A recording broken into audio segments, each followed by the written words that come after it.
नमस्कार, मैं दीक्षा शर्मा। आप देख रहे हैं द नगरी न्यूज। राजस्थान में सब इंस्पेक्टर भर्ती परीक्षा 2021 को लेकर उठापटक थमने का नाम नहीं ले रही है।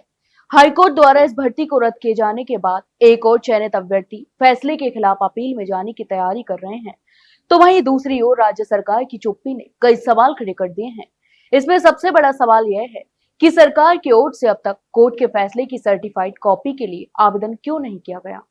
इसके अलावा किसी भी कानूनी फैसले के खिलाफ अपील करने के लिए यह पहली और अनिवार्य प्रक्रिया मानी जाती है। लेकिन फैसला आए कई दिन बीत जाने के बाद भी ना तो सरकारी वकीलों और ना ही संबंधित अधिकारियों की ओर से कोई हलचल नजर आ रही है। वजहलाल सरकार की इस चुप्पी को लेकर राजनीतिक हलकों और अभ्यर्थियों के बीच तरह तरह के अनुमान लगाए जा रहे हैं। क्या सरकार कोर्ट के फैसले को चुनौती देने के मूड में नहीं है? क्या उसने मान लिया है कि भर्ती प्रक्रिया वास्तव में घोटाले से प्रभावित थी और इसे रद्द करना ही सही कदम था? यहाँ यह भी याद दिलाना जरूरी है कि इस भर्ती की जांच के लिए वजहलाल सरकार ने विशेष जांच दल यानी एसआईटी का गठन किया था। एसओजी प्रमुख बीके सिंह के नेतृत्व में बनी इस एसआईटी ने अपनी रिपोर्ट में गंभीर गड़बड़ियों की ओर इशारा किया था, तो वहीं कोर्ट के फैसले में भी इसी रिपोर्ट को आधार बनाया गया। ऐसे में माना जा रहा है कि सरकार ने अपने ही जांच दल के निष्कर्षों पर भरोसा करते हुए कोर्ट के आदेशों को स्वीकार कर लिया है। इधर जिन अभ्यर्थियों का चयन सब इंस्पेक्टर के पदों पर हो चुका था, उनमें गहरी निराशा और बेचैनी भी देखी जा रही है। इनमें से कई को पुलिस रेंज और जिले तक आवंटित हो चुके थे और वो पुलिस लाइन में अपनी सेवाएं भी दे रहे थे। तो वहीं फैसले के अगले दिन भी वे हाजिरी देने पहुंचे, लेकिन उनके भविष्य पर असमंजस के बादल छाए हुए हैं। इन चयनित अभ्यर्थियों का कहना है कि कुछ उम्मीदवारों की गलती की सजा पूरे बैच को देना अन्याय है।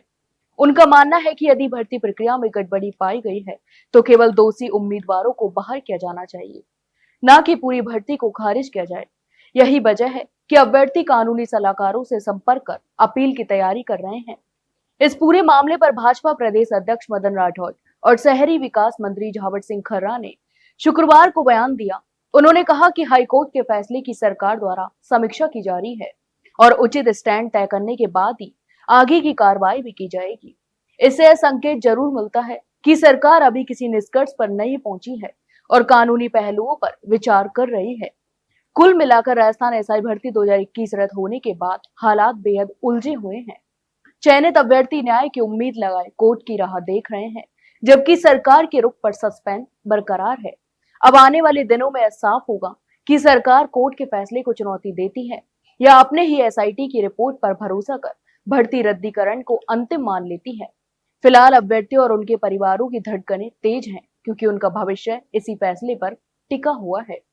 तो आप इस पूरे मामले पर क्या सोचते हैं, हमें कमेंट बॉक्स में कमेंट करके जरूर बताएं। वही जानकारी अच्छी लगी हो तो वीडियो को लाइक और शेयर जरूर करें, और हाँ, चैनल को सब्सक्राइब करना ना भूलें। फिलहाल के लिए इतना ही, जल्द मिलते एक नई जानकारी के साथ, तब तक के लिए नमस्कार।